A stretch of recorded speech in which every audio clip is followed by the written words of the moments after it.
Ta-da! And here we are. Perfect cup for this morning. Good morning. Morning. Well, today on Ask a Naturopath, we figured we're going to pick another super difficult subject. And that's the never-ending questions of yoga or weights. Of course, I'm waiting for PowerPoint to wake up. Giving me a little coffee before class. That's right. Well, that's me because I assume that everybody knows who you are. But I'm here with Sondra from Empower Yoga. This is part of the series Ask a Doc. In this case, Ask a Naturopath. Like you saw on the title slide, I call myself a lapsed naturopath because I'm kind of double lapsed. First of all, because I'm not licensed in the US, and second of all, because practicing in the 1990s, it discouraged me a lot from the rampant quackery in this field of alternative health. So here in the US, I have a massage license and I work as a Rolfer. And can you say a bit more about you? I can. So I'm the owner of Empower Yoga, and I'll give you a little bit of background of why I chose yoga. So I was a bodybuilder in my 20s. I got into 3 car accidents in 1 year. I went from being, the super little strong midget that could, pick up really big things to crying in bed because I was in so much pain and my back hurt so much. So I couldn't do weights, which I loved. I tried like aquafit classes, which I got, sneered out of by the ladies there. So I didn't really find anywhere to fit in. Long story short, I found yoga, and luckily I got a good foundation that let me build slowly my flexibility and my strength back. I'm also a massage therapist, yoga teacher, and former accountant. So I tried to take a very technical, specific approach to teaching yoga and to my exercise routine. Can you talk a little more about Empower Yoga? So for people who don't know your studio? Yeah, sure. So Empower Yoga, I took on that project because I wanted to make sure there was a place that was just that empowering to people, that people could go no matter if they were in pain or they were very fit, and just looking for something to help them improve their strength and their sport. So we do very specific, no frills type of yoga and wellness focused classes. We also do aerial yoga, which is fun, that can let you get into poses a little bit easier sometimes than just being on the mat. Yeah, I love your aerial classes. So much fun. I miss them. I My know. lips classes. We're recording this in Corona times, obviously, because that's what motivated us to get onto Zoom all the time.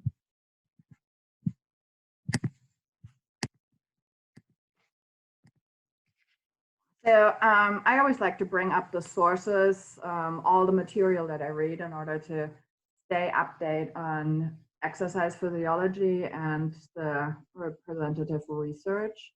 I love Gretchen Rubin's articles in the New York Times.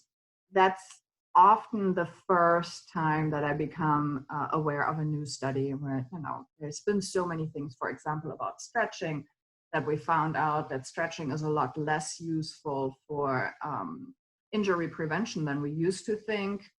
And we find out more and more about where things are useful. And then, of course, there's more and more studies all the time about what high intensity exercises are really good for, which people benefit from weightlifting the most.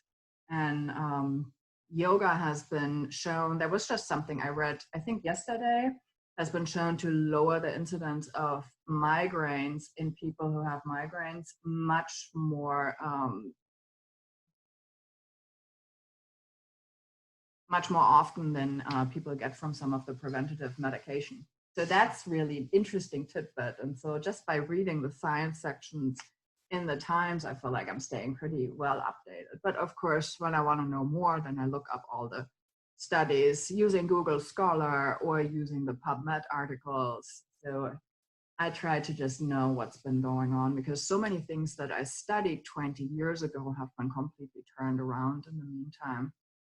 I always recommend this one, The Science of Yoga. That's a great book that doesn't only go into the science, but also just into yoga history in general and how yoga got popular in the West. So that's always an interesting one. And this little book, Cardio or Weights, has a lot more information, not only about cardio and weightlifting, but also about building muscle, about what you do to really retain strength and what are the most efficient things. So that's, all of those are really easy to read, and I would highly recommend them. But you had a few more specifically for people to use at home. I do, and I'm doing show and tell. I bought my book. So yeah, I'll get out of here so we can look at the books. So Hatha Yoga, this one I love because it has details of each pose and different modifications that you can do. So this is a great one for learning specific poses and techniques. Now, you know the poses, you have some technique down, but what do you do with all those poses? How do you put them together? This is actually part of our teacher training curriculum, but it's just great if you want to put classes together here. I have a little sticky note on me. There's so many pages. All right, doesn't matter. I'll just open it up to any page. So this gives you sequencing ideas, and it has sequencing if you're beginning, if you're pregnant, basically any theme you can think of, there's a sequence. And this one has a lot of detail too for each pose, but it's not as picture pretty, so it doesn't give you as many visuals. So those are my recommendations for yoga practices, especially if you're beginning one at home or if you just want to dive a little bit deeper. I think that's always really useful, particularly if people don't have an instructor, that they know what to pay attention to. So are we on the exercise ones too? Yeah. Okay. We're just discussing all the books. Okay. So this one is Women's Health. You don't have to be a lady to use the book. It's guy friendly too. Yeah, that's just the publisher is Women's Health. Yeah. That's all. So this one I like because it's categorized, and I added these. This is my nerddom right here. But it's categorized by body part. So if you want to be super fancy, you can do that. And then you can even take this into the gym if you're going to the gym and get a reminder of what your workout routine is. And it has some workout routine suggestions. So when I was starting out in weight training, I would like take my little notes, take picture clippings, and have like my clipboards out on the side. And, you know, people look at you funny, that's okay. We're all a little funny when we're in the gym anyway. Yeah, this is a great one. I'm really impressed by that book. We'll go back to the slides. So here you got the list of books again. We're also going to copy them into the comments. They're going to be on YouTube. You see this on Facebook. We're trying to put it into the comments, but sometimes if somebody else shares it, we're not going to get it. So make sure you tag us and ask for it if you want to have any of these book titles and you can't scribble it down fast enough while watching the video. So just click on the original YouTube link and it'll take you back to the original video that has all that information and more on there.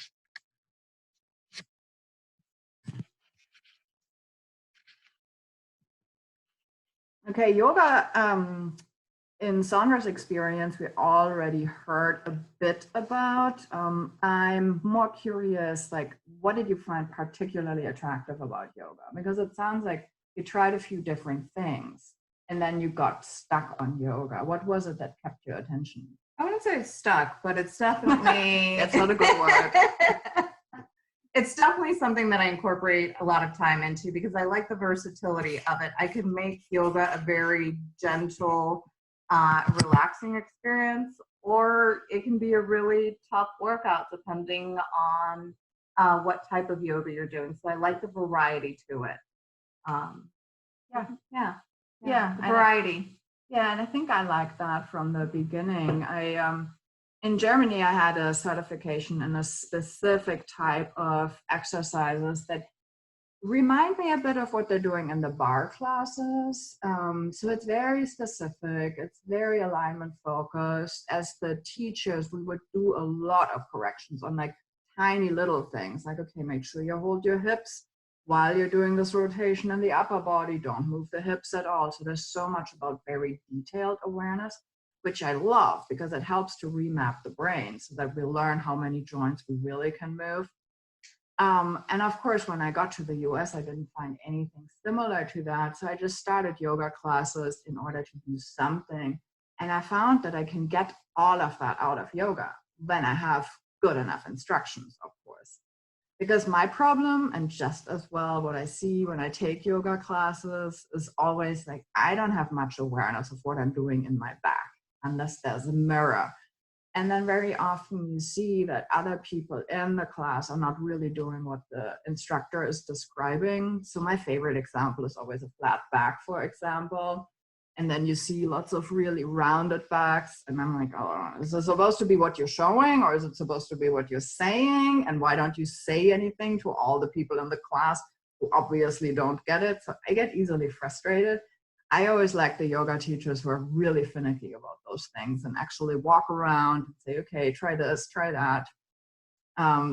And that's where I often recommend to clients to take yoga classes in order to work, for example, on scoliosis or on any kinds of postural problems they might have, in order to really build a lot of strength in the muscles that help to sustain posture, and the small stabilizers and all the muscles right around the spine instead of the great big muscle groups.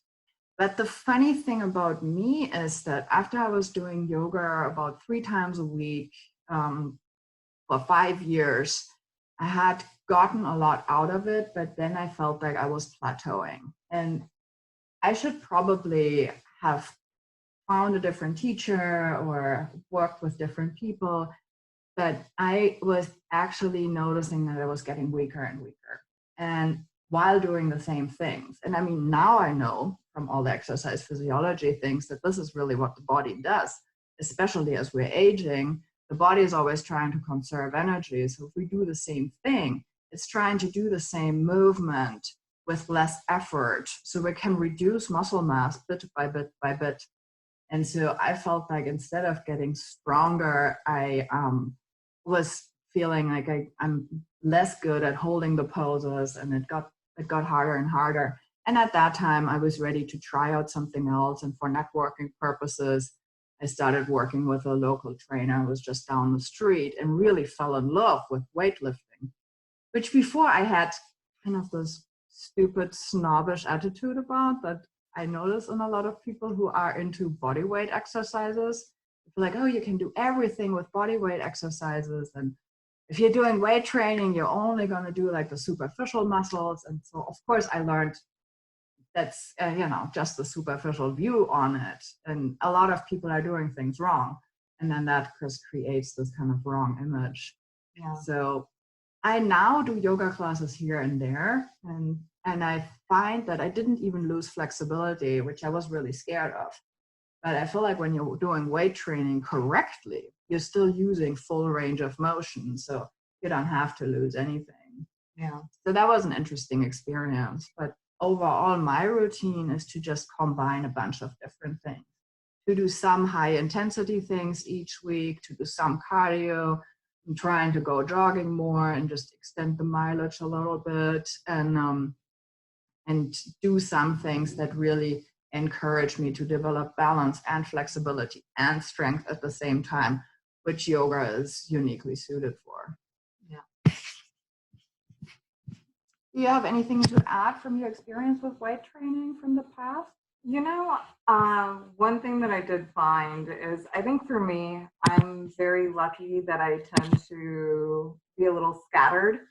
That's a lucky thing.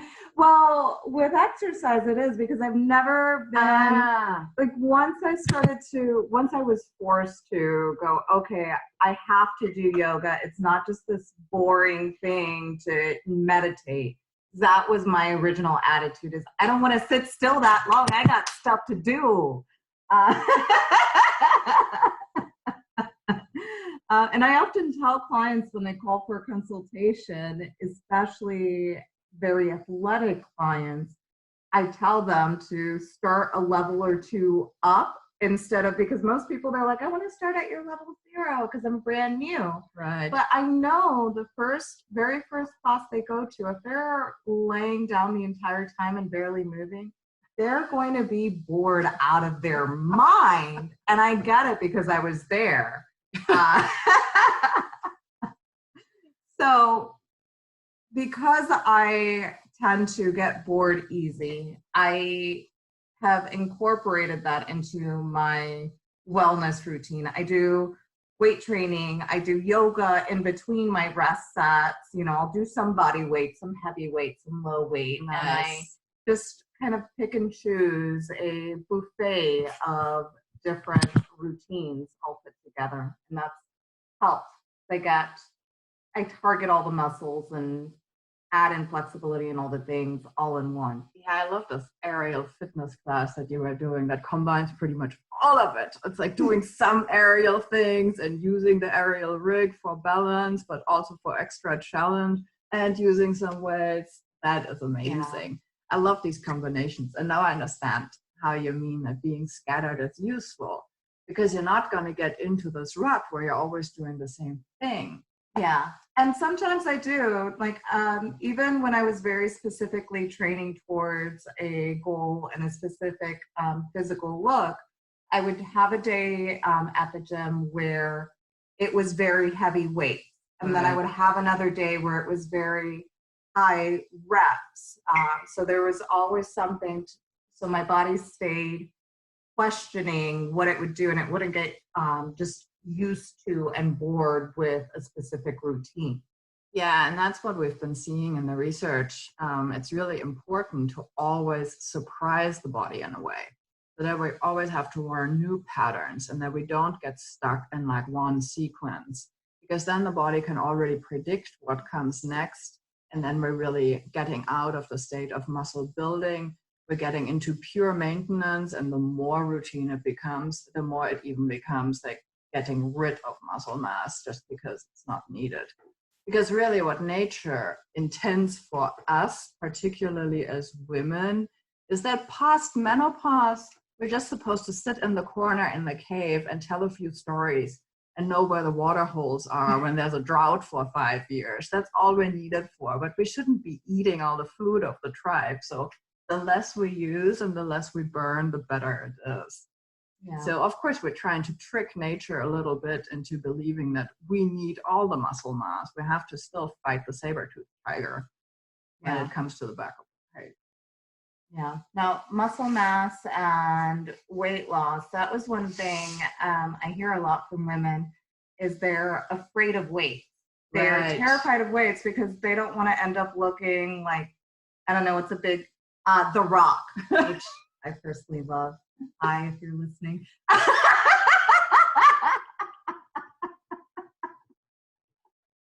But it's really, really hard to build muscle, even if you lift really heavy things all the time. So unless you are training and on a specific route to build muscle, you're not going to build huge bulky muscles. And most women, trust me, I lifted really heavy things and I didn't look like The Rock.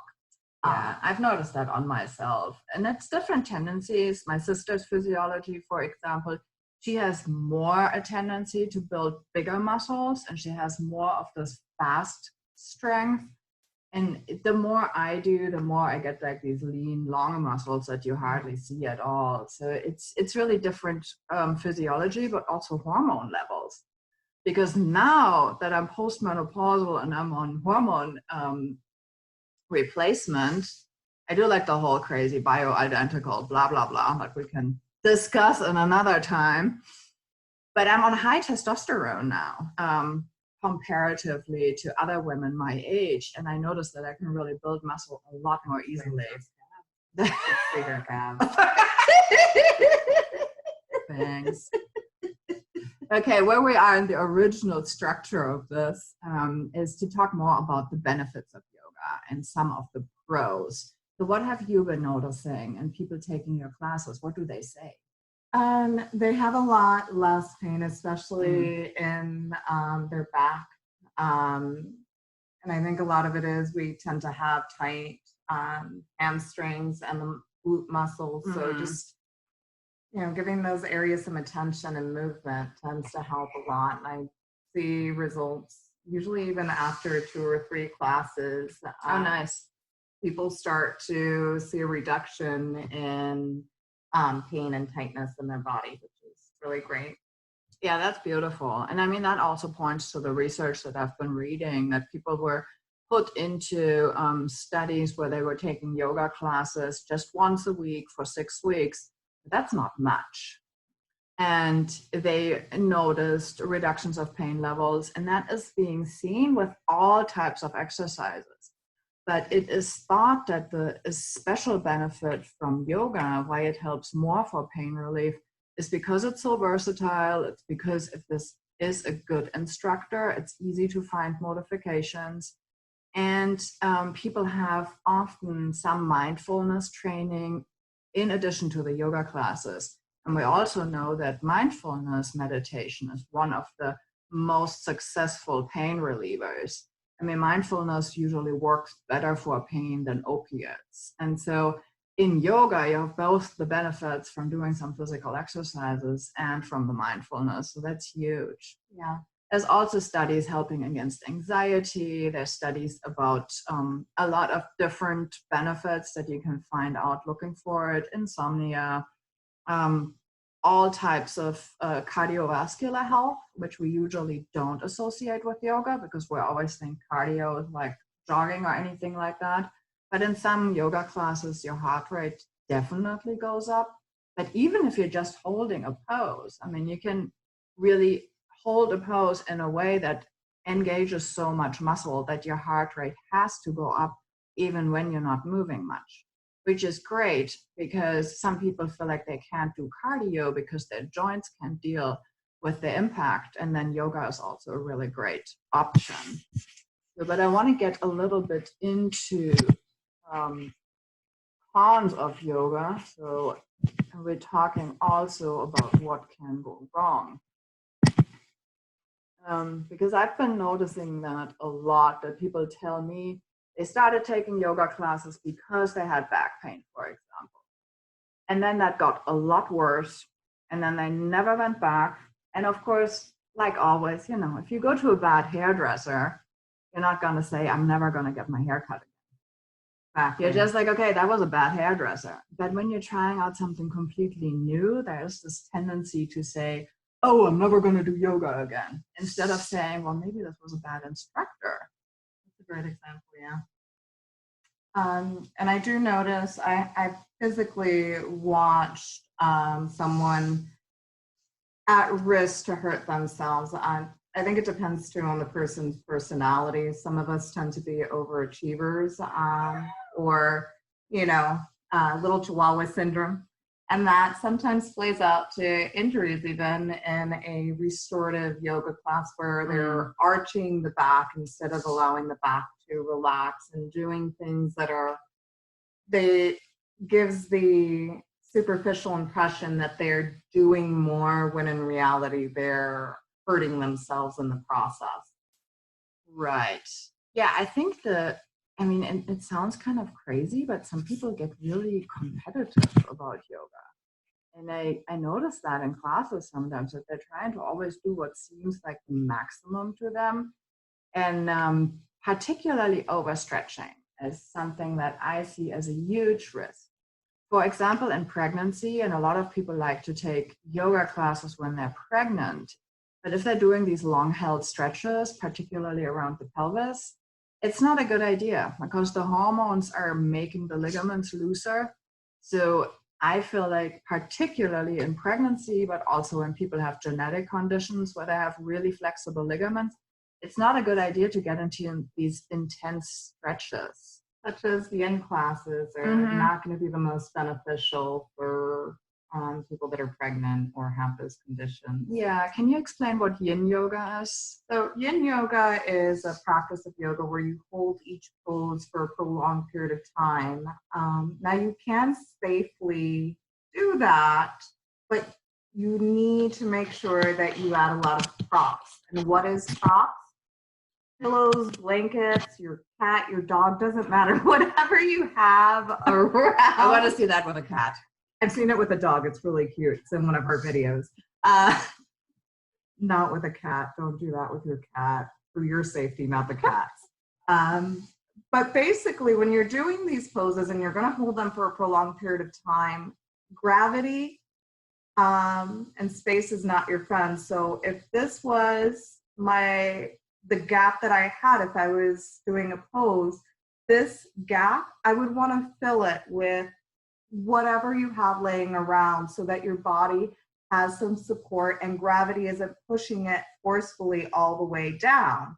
I'm exaggerating my words, but let your body ease into it. And then maybe eventually that pillow that's here, you can take it away, put something less, and the body will ease into it. Your body is like a rebellious teenager. Tell it can't do something and it's going to fight you. But if you sweet talk it, let it ease into the idea, you're more likely to get better results out of it. Right. So yin yoga is that typically where poses are being held for like 3 minutes. That's kind of what I have in mind. 3 to 10 minutes. To 10? Depending, yeah. Yeah, and I guess some kind of restful poses you can do for 10 minutes. Yeah, especially with props. Right. I have often recommended to people to just lie on the floor and put their legs against the wall if they have super short hamstrings. Because if they're hanging out like that for like 10 minutes, at some point the body stops fighting them and you can just relax into it. Yeah. Yeah. Okay, cool. I have a picture that's like a typical thing that always comes up. It's like this type of magazine cover yoga idea. And I think that is what gets some people to try to get into the extremes of poses. I call this the Instagram yoga. Instagram yoga versus reality yoga are two very different things. So this pose is honestly, I mean, it's beautiful. It looks just very enchanting, intriguing, but it's not beautiful for your body. There's a lot going on here, and it looks like Lou has something she wants to say, so I'll give it back to you. Well, it's just what I always notice with back bends, is that there is this extreme tendency to bend it all in the low back, usually the area right over the sacrum. Often when you see people in back bends, they have almost like a right angle between the sacrum and the lumbar spine. So this might be fine when they're 20 years old, and it's usually not fine anymore when they're 50 years old. So a back bend is doable with people who have a lot of extendability, meaning being able to bend backwards in the upper back so that you can really make it like a round bow, but not like a right angle. And so that's one of the things that I keep noticing, that people get into these extreme poses because it looks pretty and it is so spectacular. But it really doesn't do a favor to their bodies or to the ones who are trying to imitate them. So that's like the thing that I find most often. People who are already flexible, they like to get into these poses just because it looks cool. Yeah, for sure. And those sort of poses are not ones that you want to just, force your body into. That takes a lot of technique and time. I mean, she probably worked for years and years and years just to be able to do that pose. I'm just looking at the picture, not to put down the work she's put in, but there's a lot more work and technique that needs to be done to do that in a more safe and controlled environment for her body. anybody's body. So those poses don't happen overnight for anyone. They take a lot of practice and a lot of technique, and whether they're beneficial or not is. Yeah, that's a good question, right? I mean, what are those poses really good for? And she's opening everything up in her front. There is stretching going on, but there's ways that those things could be done in a much more effective and safe manner. Right. Besides the pretty factor. And yeah, it's really cool. It looks pretty. And I mean, the beach behind it. But And I found that in yoga classes and some classes, I feel like some of those poses, they're only good for show. Because if I look at it from a physiological standpoint, there are safer ways of getting into it. I mean, William Broad, the author of The Science of Yoga, he made headlines. And of course, it's one of the things where the journalists always try to find the most dramatic thing. So part of what's being addressed in the book is that some people got strokes in yoga classes or after yoga classes from doing extreme back bends and things like plow pose, particularly when there's a lot of bend in the neck because of the arteries that go through the vertebra in the neck. And of course, that happens extremely rarely, but it just shows how getting into the extreme of the pose can really be harmful and dangerous. Yeah. And not to say that plow pose or those poses are in themselves dangerous. It needs to be done very carefully and very mindfully. And a lot of times we do pass that little warning our body's giving us to go, you're past where it's good, you're now getting into danger, but we want to finish the pose. We want to make the Instagram pretty of it. And we turn that, common sense receptor off. Right. I know I've done it many, many times. Oh, of course. Yeah. And I mean, the same thing happens with all kinds of exercises, that it just becomes more about the spectacle than about the health aspects. Yeah. So nobody's really immune to that. Mm-hmm. I think yoga might be critiqued more often because people always have this impression it must all be super healthy. So, I mean, if people talk about wakeboarding, they're not going to get into the press in a negative image that they're talking about, oh, but there's accidents happening. People actually broke some bones doing wakeboarding. So I find like, it's a little unfair to yoga that it's being scrutinized a lot more. Everything has to be so super healthy. We're going to look more into weight training now because obviously both Sondra and I can talk about yoga forever. What I found most interesting and important, particularly when talking to clients who had not worked out a lot, is that working with weights and particularly working with machines in the gym, when they're instructed properly or they have a good book like we showed, they can start building the strength so that later they can do the body weight exercises. Because a lot of people don't even have the strength necessary to do exercises with their body weight. And I think that you've been seeing that in yoga classes, right? Oh yeah, big time. Things as simple, well, it's not a simple exercise, but things like plank comes up quite a bit. We tend to dip, knot, and we forget about our upper body and focus on just the core, just one aspect of it. And we don't realize that our entire body needs to be engaging muscle to do it safely. Right. Or we're not sure yet how to engage those muscles. So we overcompensate with one area or the other, or just look like a floppy fish on the ground, and it's doing more harm than good in those. Until it's learned, until the technique is learned of how to engage the muscles and how to protect the body. Yeah, I think that's important, particularly if people are taking yoga classes that are a little too intense for what their body can actually hold.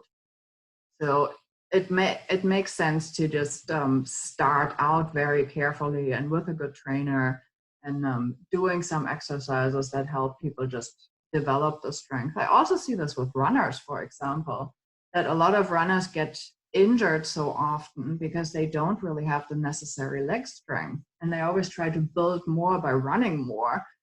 But it's more important to just have more variety and just build general strength before increasing the mileage. So the other advantages, of course, are that there's so much variability that you can see, for example, in this big book of exercises, but also when you just look up YouTubes about different exercise routines. And just to speak on running for a moment, I trained to run it was something that I don't enjoy running, but I forced myself to train for 5 days. And I got a great trainer that helped me build the muscles in the front lower portion of my legs with weights. They used to get shin splints all the time. Right. And with just a few weeks of training those lower leg muscles, it was amazing. Never again, no more shin splints. Yeah, see that tibialis anterior? Mm-hmm. Yeah. Well, you run all the time. No more shin splints.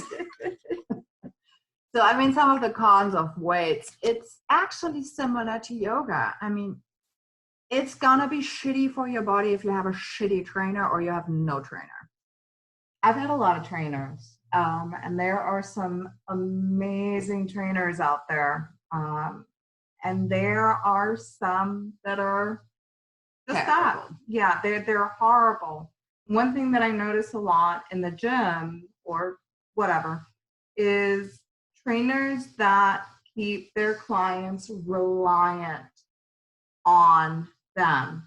My personal opinion is when you are training with a professional, you're learning their knowledge so that you can take that knowledge, and when I'm not around, you're able to do your workout, you're able to do your yoga, whatever it is we're working on.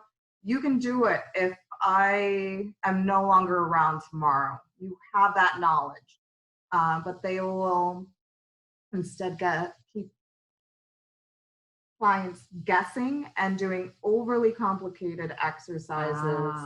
And for beginners, that is just completely unnecessary. You want a foundation of technique and basic, almost boring workouts to start, so then you can build and get into the super fancy, super complicated, portion of it if you want.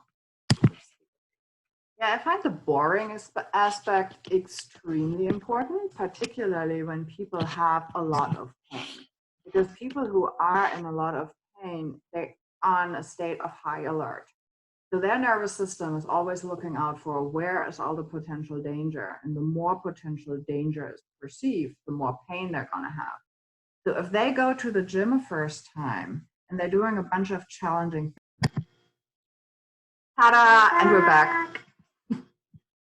So we were talking about weight training and the disadvantages that people are occasionally getting into. What I find important is also that, some people, when they train themselves and they don't work with a trainer, they might get into only working on what they see in the mirror. And that's often the chest and the arms, particularly more biceps than triceps, more pectoralis than any muscles in the back. And then, sometimes it almost looks cartoonish. You see these guys with this huge upper body. And then the stick figure legs. Exactly. Yeah. Don't forget leg day. No, don't forget leg day. Even if you hate it. Yeah, and I think the other thing about trainers, what you were saying is that find a trainer who wants to empower you, to make it easy for you to find your own workouts. I was talking a little about people in pain. You should really start super easy. They should start so easy that they feel like, oh, nothing's happening here. Because that's exactly what their nervous system needs to learn. Nothing bad is going to happen here. This is kind of boring. And then you can slowly increase. Because even the soreness from a normal workout, in somebody with chronic pain, they have different brain functions where it really gets translated into, high alert. And then they're back into this terrible pain that they were used to. And of course, then they're not going to go back for exercise. But that's the same thing, no matter what type of So I want to just talk a little bit about like who should do weight training and who are the people who should join yoga classes. Because I feel like this might be almost a little counterintuitive. What do you think?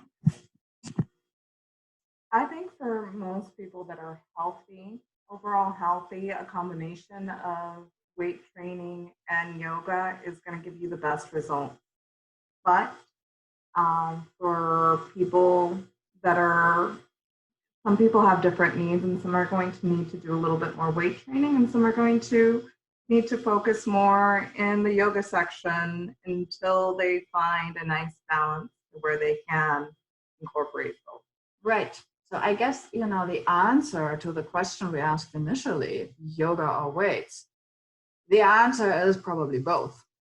And that's kind of what you're doing at your studio and with your own workouts, right? Yeah. It's a little bit of both. And I find it important for people to just think out of their usual structures. So the picture of the guy we saw with like the huge muscles, I know you love that. But he's exactly the person who should occasionally get into a yoga class. Yeah. And often those people are really surprised because they feel like they can do anything. And then they have the hardest time not only holding their balance, but also just holding a pose because they don't have that type of strength. And the other way around, the people who are super flexible, they're usually the ones who should do more strength training. Yeah, absolutely. Yeah, there's only so much flexibility that you need, and there's only so much strength and muscles that you need for practical application. I like to use my husband as an example of finding balance. So when we met, he was super excited about coming to the studio and trying all the classes. He still does, but he was overly eager on that. He's a rather large guy, and we started with his flexibility about here. As you can see, my elbows are way in front of my face. Lots of lat muscles. His flexibility now is about elbow in line with ears. Nice. He incorporated a lot of our aerial fitness, our aerial yoga, and he even recommends it to his patients now because he's been able to see the practical application of adding different exercises and a yoga routine into, just now.